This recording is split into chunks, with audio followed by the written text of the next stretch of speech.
Sa loob ng unang 2 minuto ng pelikula, makikita natin ang orihinal na mga Demon Hunter. Ang mga astig na babaeng ito ay gumagamit ng kapangyarihan ng kanta upang protektahan ang kanilang mundo mula sa mga demonyo, at ang kanilang musika ay lumilikha ng isang magical barrier na tinatawag na Honmon. Ginamit nila ang Honmon upang ikulong ang Panginoon ng mga demonyo, si Jima. Pagkatapos, ipinasa nila ang kanilang mga responsibilidad sa isa pang trio na hunters. Ito ay isang tradisyon na nagpapatuloy sa loob ng maraming siglo upang hindi kailanman masira ang Honmon. Ang panghuling layunin ng isang hunter ay gawing ginto ang kulay ng Honmon dahil ikukulong nito sina Jima at ang kanyang mga tagasunod magpakailanman. Mga siglo matapos likhain ng mga unang hunters ang Honmon, 3 bagong hunters ang nagsama-sama upang buuin ang K-pop group na Huntrix. Nandyan si Mira, ang bad girl choreographer, na sumali matapos itakwil ng kanyang pamilya. Nandyan din si Zoe, ang pinakabatang miyembro ng grupo, na kayang mag-rap ng walang kahirap-hirap. Pagkatapos, nandoon ang lead singer at ating bida, si Rumi. Itinuturing ng mga tagahanga ng Huntrix si Rumi na industry royalty dahil siya ang anak ng isang Sunlight Sister, isang musical group mula sa nakaraang henerasyon. Ang hindi alam ng mga tagahanga na ang Sunlight Sisters ay ang trio ng mga hunters na nauna sa Huntrix. Bagaman namatay ang kanyang ina noong bata pa siya, inampon siya ng isa pa sa Sunlight Sisters, si Celine, na nagturo sa kanya ng lahat ng kanyang alam. Itinayo ni Celine ang Huntrix sa paligid ni Rumi, na ginawa siyang di-opisyal na leader nila. Nalalaman natin ang lahat ng ito mula sa mga tagahanga ng Huntrix, na naghihintay na makita ang Huntrix na magtanghal ng kanilang huling palabas sa kanilang world tour. Sa backstage, napagtanto ng manager ng Huntrix na si Bobby na ang mga babae ay nasa kanilang pribadong eroplano at patungo sa maling direksyon. Pagkatapos, makikita natin ang Huntrix na kumakain ng maraming presyo carbs. Napagtanto ng mga babae ang kanilang pagkakamali at tinawag ang kanilang flight crew na mga demonyo. Ang mga demonyo kasi ay may mga purple na pattern, at walang dami ng magic disguise ang makakatago nito. Nang matuklasan ang kanilang masamang pag-arte, nagbalik ang mga demonyo sa kanilang orihinal na anyo at nagbanta na sasaktan ang mga tagahanga ng Huntrix. Hindi papayagan iyon ng ating mga babae. Kaya, sa loob ng 3 minuto bago mag-showtime, ipinatawag nila ang kanilang mga mystical weapon. Ang kanilang sagupaan sa mga demonyo sa eroplano ay nagsisilbiring pambungad na kanta. Ito ay astig, ito ay nakakaakit. At bagaman hindi ko maipapakita ang lahat, maniwala ka sa akin kapag sinabi kong ang mga babaeng ito ay seryoso sa kanilang trabaho. Kahit papaano, pinutol ng mga demonyo ang eroplano sa kalahati, kaya, dinala ng Huntrix ang kanilang laban sa langit tapos ay nag-skydiving sila, at nakipaglaban sila ng ilang beses sa kanilang mga kaaway bago lumapag sa gitna ng kanilang entablado. Sa pagkawala ng mga demonyo at maayos na pagtatanghal, nakita ni Narumi at ng iba pa ang Honmon na nagsisimulang maging ginto. Sa Demon Realm, nakipagkita ang isang demonyo na nagngangalang Gino kay Jima na galit na galit. Kahit papaano ay nakalusot siya sa pang-iinsulto kay Jima sa pamamagitan ng isang nakakakilabot na solo. Hindi tulad ng ibang mga demonyo na natatakot kay Jima, hindi nag-atubiling makipagkasundo si Gino sa kanya, at bigla siyang lumapit kay Jima at nagmungkahi ng plano upang talunin ang Huntrix. Ang kanyang malaking ideya, ang gumamit ng Demon Boy Band upang nakawin ang mga kaluluwa ng mga tagahanga ng Huntrix at pahinay ng Honmon. Bilang kapalit, kailangan ni Jima na burahin ang mga alaala ni Gino mula sa kanyang nakaraang buhay na patuloy na bumabagabag sa kanya. Matapos ang matagumpay na world tour, bumalik ang Huntrix sa kanilang lugar para sa ilang linggong bakasyon. Maliban kay Rumi na may ibang plano, inanunsyo niya ang susunod na single ng Huntrix, ang Golden, na nagpilit sa kanila na sumabak agad sa promo material, at ang Huntrix ay nasa tuktok ng kanilang laro nang ayanunsyo nila ang unang live performance ng Golden.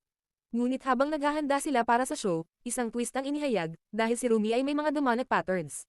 Ipinahihiwatig ng kanta na ang paggawa sa Honmon na maging ginto ay magpapalaya kay Rumi mula sa kanyang mga pattern at magpapahintulot sa kanya na mamuhay ng normal na buhay. Sa loob lamang ng 5 minuto bago mag-showtime, natuklasan ni Rumi na hindi niya maabot ang mga matataas na nota habang nagre-rehearsal. May malaking problema sa kanyang boses, at ang mga demonic patterns na iyon ay kumakalat sa kanyang leeg, kaya umalis siya sa venue matapos niyang subukan at mabigo na maabot ang mga note ng Golden ng pribado. Nagkaroon din tayo ng flashback ng mas batang Rumi kasama si Celine, na nagsabi sa kanya na itago ang kanyang mga marka hanggang sa siliuhan niya ang Honmon. Sigurado akong hindi iyon nakatulong sa pagkakaroon ni Rumi ng mga issue sa image sa anumang paraan. Malinaw, pinaghirapan ni Rumi ang layuning ito sa buong buhay niya, at ngayon na nandito na ang sandali, ito ay nagkakawatak-watek. Isinisigaw niya ang kanyang pagkadismaya at nanunood na may takot habang ang asol na Honmon ay panandaliang nagiging pula. Hindi ko masasabi sa iyo kung ano ang ibig sabihin ng isang pulang Honmon, ngunit sigurado akong masamang balita iyon. Walang pagpipilian ng Huntrix kundi kanselahin ang kanilang show. Akala ni Mira at Zoe ay may throat infection si Rumi, kaya nagsimula silang mag-brainstorm ng mga paraan upang tulungan siyang bumuti ang pakiramdam. Ang sweet at inosenteng si Zoe ay kinumbinsi ang iba na subukan ng isang guro na natagpuan niya online, na ang mga herbal remedy ay gumagawa ng himala. Kinabukasan, pumunta sila sa tindahan ng guro at habang siya ay nagpapanggap na doktor, ito ang pinakahalatang con artist na makikita natin. Nabiktima sila at umuwi, ngunit nakasalubong ang ilang lalaki sa kanilang paglabas. Hindi makatingin palayo si Mira at Zoe, ngunit si Rumi ay mas magaling kaysa roon. Kaya, dumating si Gino sa eksena kasama ang kanyang Demon Boy Band, at ang Huntrix ay nasa malaking gulo. Maaaring mukhang si Gino ang lalaki ng mga pangarap ni Rumi, ngunit ang kanilang unang pagkikita ay nagpapakita sa kanya na isang ganap na pahamak. Hindi lamang niya siniko ang kahon ng Tonex mula sa mga braso ni Rumi, ngunit sinisisi pa niya ito dahil sa pagiging hadlang sa kanyang daan. Iniwan ng mga demonyo ang Huntrix upang linisin ang kanilang kalat dahil hindi nila maaaring palampasin ang kanilang debut performance bilang Soju Boys. Nagpakita sila ng alindog sa kanilang kantang Soju Pop na nakakuha ng maraming tagahanga. Napansin ng Huntrix na may mga pattern ang Soju Boys, at bagaman walang saysay ang pagpapadala ni Jima ng Demon Boy Band pagkatapos ng kanilang mga tagahanga, hindi sila nag-atubiling patayin sila. Nagsuot ang Huntrix ng astig na leather outfits bago pumasok sa backstage ng isang game show. Habang lumalakok ang Soju Boys sa entablado, nakilala natin ang iba pang miyembro ng grupo. Nandyan sina Romance, Mystery, Baby, at Abby. Kung makalimutan mo ang kanilang mga pangalan, huwag kang mag-alala, dahil hindi sila masyadong nagsasalita. Si Gino lang ang nakapansin sa Huntrix na naghihintay na patayin sila, kaya nilinlang niya sila na sumali sa game show. Walang pagpipilian sina Rumi at ang mga babae kundi pumayag, na nagpahintulot sa Soju Boys na makatakas, ngunit nahabol ng Huntrix ang mga ito sa isang bathhouse. Alam kong tila mataas ang mga pusta ngayon, ngunit maniniwala ka ba sa akin kung sabihin kong si Gina ay talagang isang ganap na weirdo? Nagawa ni Rumi na i-corner si Gino para sa isang one-on-one na laban, ngunit napunit ang kanyang manggas, na nagpapakita ng kanyang mga pattern. Hindi makapaniwala si Gino na may Hunter-Demon hybrid na nabubuhay. Ngunit upang protektahan ang kanyang sekreto, itinago niya ang punit sa kanyang manggas bago tumakas. Kaya, pagkatapos ng kanilang laban sa Soju Boys, hindi natuwa ang Huntrix sa kanilang pagkabigo dahil nagsimulang magbago ng kulay ang Honmon. Nawala ito mula sa pagiging ginto patungo sa pagkakaroon ng mga spot ng pula, na kumakatawan sa mga mahihinang sona na nagpapahintulot sa mga demonyo na makatakas. Sabi na, ang pula ay hindi kailanman magandang tanda. Nang walang ibang plano, nagpa siya ang Huntrix na sumulat ng isang kanta na magbubunyag sa Soju Boys. Pagkatapos, napansin ni Rumi ang isang magpay na may 3 mata sa kanyang balkonahe. Nang imbestigahan niya, nakakita siya ng isang bagay na sumusunod sa kanya mula sa mga anino. Ang tigre na ito ang pinakamahusay na bagay mula sa buong pelikula. Ang higanteng ito nakahawig ng isang house cat ay naglabas ng isang imbitasyon para sa kanya upang makipagkita kay Gino. Para kay Gino na hindi mukhang banta na demonyo, ay mayroon siyang nakakaaliw na tigre na kilala ng lahat at isang ibon na may nakakatawang sombrero bilang mga alagang hayop. Nagpa siya si Rumi na makipagkita kay Gino, ipinaliwanag niya na ikinulong ni Jima ang kanyang mga demonyo sa pamamagitan ng pagpilit sa kanila na muling damhin ang matinding damdamin ng pagkakasala, kahihiyan, at kalungkutan. Karaniwan, ang mga damdaming ito ay may kasamang mga alaala mula sa kanilang buhay tao, at sa kaso ni Gino, siya at ang kanyang pamilya ay nabuhay sa kahirapan noong mga siglo na ang nakalipas. Gumawa si Gina ng kasunduan kay Jima na nagbigay sa kanya ng pagkakataon na magtanghal sa palasyo. Ang bagong buhay ni Gino ay nagpahintulot sa kanya na mamuhay tulad ng royalty hanggang sa dumating si Jima upang kolektahin ang kanyang utang. Dapat malaman ng lahat na ang pakikipagkasundo sa isang demonyo ay laging masamang ideya, ngunit hindi napagtanto ni Gina ang kanyang pagkakamali hanggang sa ikulong siya ni Jima sa Demon Realm magpakailanman. Mula noon, pinagsisihan niya ang kanyang pagkakamali pati na rin ang pag-iwan sa kanyang pamilya, ngunit akala ko ay may trahedya na backstory si Rumi, sila ay ginawa para sa isa't isa. Habang lumilipas ang panahon, nakakita tayo ng isang maliit na eksena ng Huntrix at ng Soju Boys na nakikipaglaban para sa pabor ng publiko. Nagpaplano ang dalawang grupo na magharap sa isang taunang kaganapan na tinatawag na Idol Awards, ngunit sa kasamaang palad, ang Demon Boy Band ay may matinding kompetisyon. Sa isang fan meet and greet, tumalo ng Soju Boys sa harap ng linya, na nagpilit sa Huntrix na gumawa ng joint signing sa kanila upang mapanatili ang kasiyahan ng mga tagahanga. Mataas ang tensyon, ngunit nagawa ng lahat na magpanggap ng umiti at maging palakaibigan hanggang sa lumapit ang isang maliit na babae kay Gino na may hawak na drawing. Dito, siya ay isang anghel, isa na may magandang kaluluwa. Hinihikayat ni Rumi si Gina na pakinggan ang mga positibong damdaming iyon at pinapalakpak ang mga tao para kay Gino. Sa palagay ko nakalimutan ng lalaking ito kung ano ang pakiramdam ng tunay na kabaitan. Kaya, hinailan niya ang Soju Boys mula sa signing event na nagtapos sa araw na payapa. Sa nakalipas na ilang linggo, pinaghirapan ng Huntrix ang kanilang diss track na tinatawag na takedown, at maayos ang takbo nito. Ngunit pagkatapos ng signing event, nagduda si Mire kay Rumi, sa pag-aakalang may itinatago ito. Pumunta siya sa silid ni Rumi para sa isang masinsinang usapan, kung saan halos hindi na itago ni Rumi ang tigre ni Gino. Tama iyon, palaging binibisita siya ng alagang hayop ni Gino. Gusto ni Mire malaman kung ano ang nasa isip ni Rumi, ngunit nagsinungaling si Rumi upang paalisin si Mire sa pinto. Pagkatapos, nagpadala si Rumi ng mensahe kay Gino, na pumapayag na makipagkita. Ang mga taong ito ay mayroong napakaraming chemistry, at halatang gusto nila ang isa't isa. Pareho silang may negatibong estilo, ngunit naniniwala si Rumi na si Gino ay isang taong nararapat ng pangalawang pagkakataon, at siya lang ang tumatanggap sa kanya kung sino siya, at iyon ay sapat na.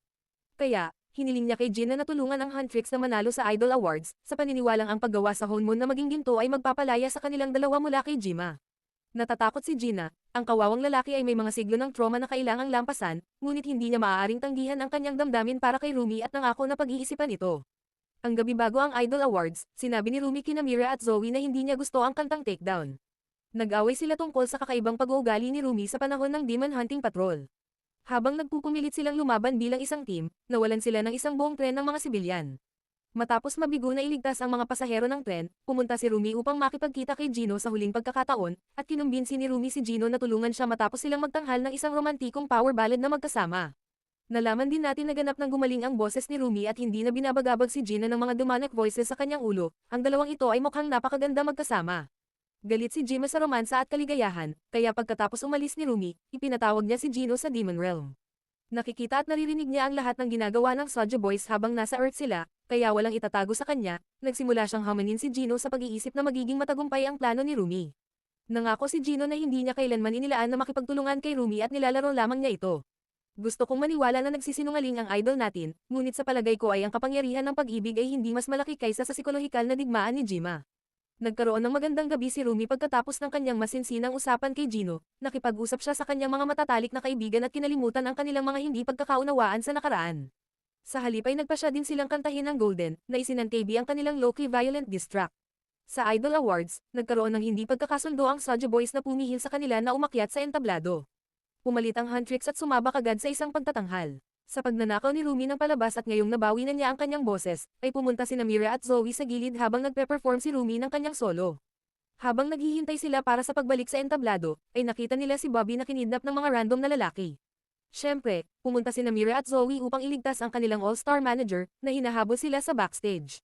Nang makalayo na sila kay Rumi at sa pangunahing entablado, inalis ni na Bobby at ng kanyang mga kumidnap ang kanilang mga disguise, na nagbubunyag sa kanilang sarili bilang mga demon.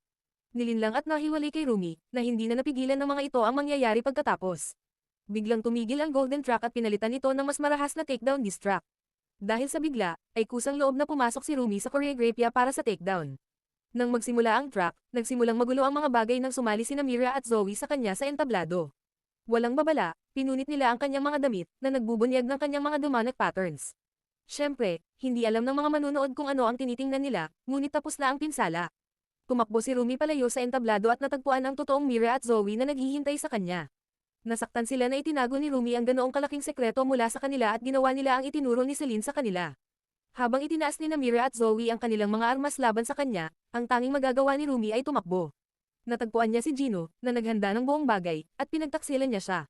Kung inaasahan mo ang isang masayang pagtatapos para sa dalawang ito, humihingi ako ng paumanhin sa pagkadismaya.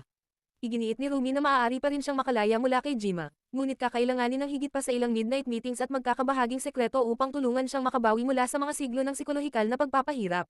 Inamin niya na ang kanyang unang kwento ay walang katotohanan, sa katunayan, kusa niyang iniwan ang kanyang pamilya nang gumawa siya ng kasunduan kay Jima, alam na ang kanyang ina at kapatid na babae ay patuloy na magdurusa habang siya ay umuunlad, tila ang barkong ito ay hindi na maglalayag. Nang walang ibang mapuntahan, nagsimulang mawala si Rumi sa kanyang demon side. Umalis siya sa Idol Awards upang hanapin si Celine, na nagmamakaawa sa kanya para sa kamatayan. Si Celine, naguguluhan sa pagitan ng kanyang mga tungkulin bilang isang mangangaso at isang ina, ay tumangging patayin ang kanyang nag-iisang anak.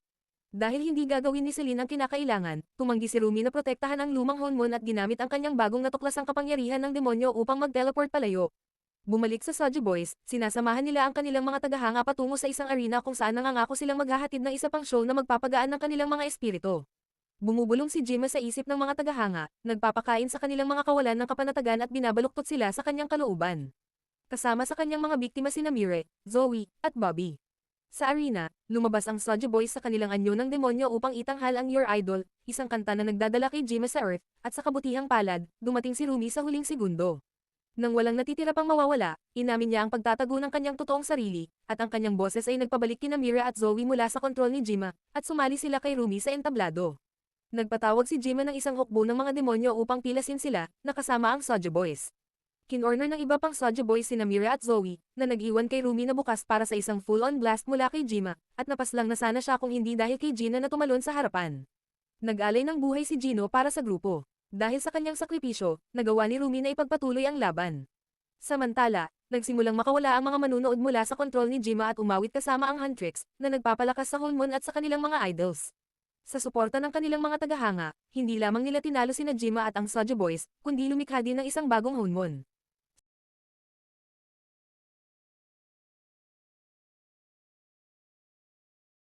Sa resulta ng labanan, si Rumi ay sa wakas ay nabubuhay ng hindi nahihiya sa kanyang demon side, dahil alam niya na ang kanyang mga pattern ay hindi tumutukoy sa kanya. Sa huling eksena, nag-e-enjoy ang Huntrix sa isang break sa isang bathhouse bago makipagkita sa mga tagahanga sa mga lansangan ng Soul, kung saan mas maganda ang mga bagay kaysa dati. Kaya, iyan ang kwento ng K-pop Demon Hunters. Kaya naman kung gusto nyo pa ng mga ganito, i-click lang ang like button at notification bell pagkatapos mo na mag-subscribe.